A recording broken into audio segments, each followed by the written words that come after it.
네, 반전 또 반전. 한 억울한 여고생의 죽음이라는 제목입니다. 사회뉴스로 넘어왔는데요. 15년 전에 말입니다. 한 여고생이 인터넷 채팅을 하다가 밖으로 나가서 죽은 시신으로 발견이 됐습니다. 네. 그 살인범을 쫓는 경찰의 작업이 시작됐는데요. 그게 쉽지가 않았습니다. 15년이 걸렸습니다. 하지만 끝내 그 범인을 찾아서 기소하게 됐다. 이런 내용이 오늘 속보로 들어와 있습니다. 이윤상 기자, 네.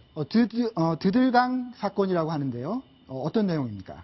네, 지난 2001년 2월 4일이죠. 전남 나주 드들강에서 발생한 사건인데요. 네. 당시 고등학생 17살이었던 박모 양은 이날 오후 3시 30분쯤에 드들강에서 옷이 벗겨진 상태로 숨진 채 발견이 됐습니다. 네. 박 양의 몸에서는 목이 졸린 흔적과 다른 사람의 DNA가 발견이 됐는데요. 네. 당시 경찰은 박양 주변 인물과 동종 전과자 등 200여 명을 상대로 집중적인 탐문 수사를 벌였는데 예. 범인을 특정하지 못했습니다. 네.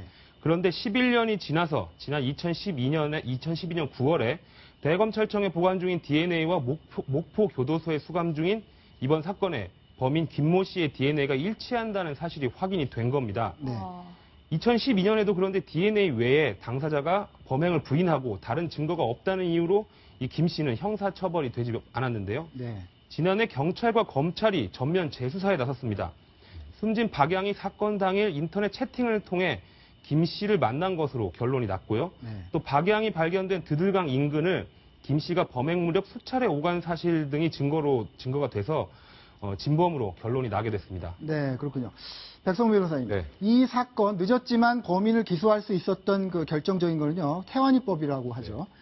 살인죄 공소시효를 없앤 그 조치 때문이라는 거죠. 그러니까 1999년도에 이 태환이라는 소년이 황산 테러를 당해서 결국 사망을 했잖아요. 네. 근데 이 범인을 결국 특정하지 못해서 기소를 하지 못하고 공소시효가 완료돼서 그 당시에 이제 국민 여론이 살인죄 공소시효가 있어야 되느냐 네. 한 여론이 들끓었고요. 그래서 작년 8월에 이제 만들어졌거든요. 공소시효 폐지 법안이 일명 태완이법인데 네. 이제 문제는 이 공소시효가 이미 완료한 범죄는 더 이상 수사하지 못하는데 아직까지 완료되지 않은 것은 수사를 계속 할 수 있다라는 얘기가 이제 나오게 됐고 그래서 사실 작년에 이제 경찰에서 이 부분을 전면적으로 재수사 착수하게 됐고요. 네. 그래서 뭐 계양구 놀이터 살인 사건이나 이번에 이 드들강 살인 사건 그리고 뭐 약촌어 거리 살인 사건 같은 공소시효가 그 당시에 15년이 완료되지 않았던 범죄들 네. 그런 범죄들과 관련해서는 재수사가 이루어지게 됐고 이번에 이 태완이법 때문에 결국은 이 범인을 진범을 찾아서 기소를 하게 된 겁니다. 네.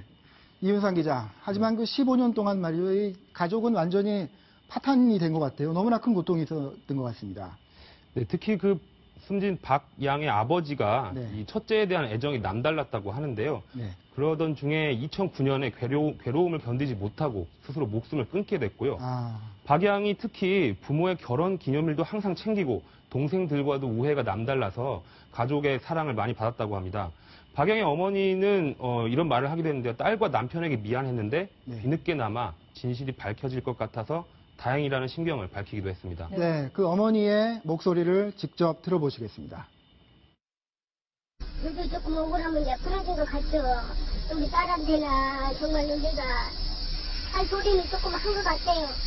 지금 뭐 모범수로 나오려고 생각하고 있다니까 그런 놈들은 정말로 나와서는 안 되겠다. 또 다른 사람이 희생될 수도 있으니까. 백성문 변호사님, 네. 이 어머니 말씀이 그 피의자가, 용의자가 감옥에서 모범수로 나올 뻔했다 이렇게 얘기를 하는데 살인죄를 짓고도 그렇게 모범수로 나올 수 있나요? 그러니까 나올 뻔했다가 아니라 나오려고 하고 있다라는 얘기가 맞는 것 같아요. 정확하게 이 사람이 2003년도에 이제 전당포 주인 등 2명을 살해해서 지금 무기징역을 선고받은 상황이거든요. 예. 네. 근데 무기징역을 선고받은 사람은 이게 그러니까 모범수로 나온다는 의미가 결국 가석방입니다. 네. 가석방은 무기징역수 같은 경우는 20년이 경과해야 가석방 심사 대상이 되기 때문에 당장 나올 수 있는 상황은 아니었고 근데 이 사람이 그 부분을 준비하고 있었다는 거에 대해서 굉장히 분노하셨던 것 같고요. 네. 이번에 기소돼서 만약에 유죄가 나온다면 이 사람은 거의 사실상 영구적으로 무기징역 선고의 결과대로 그 교도소 안에서 생을 마감할 가능성이 많습니다. 네. 네. 또 다른 엄마 얘기를 하나 해보겠습니다. 사실 저도 이전에 그런 경험을 한 적이 있습니다. 유모차 끌고 가는데 앞에서 담배 피면서 이렇게 연기 피우고 가는 분들 보면 정말 화가 나거든요.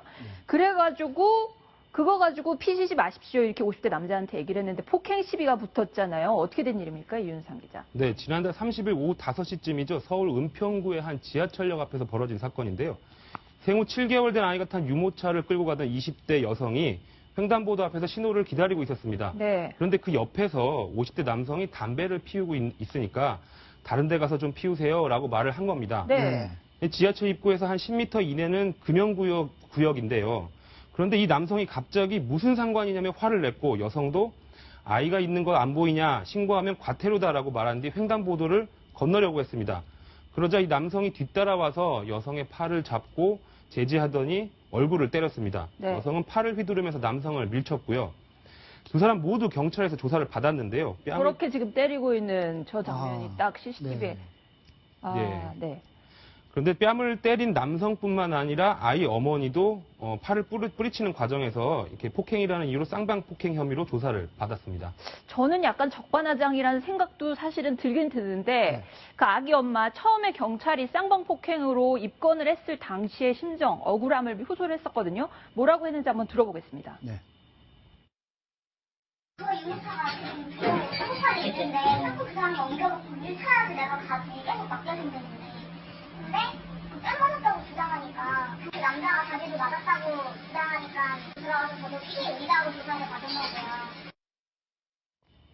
자, 백 변호사님, 네. 변호사님이시니까 정당방위 아니에요?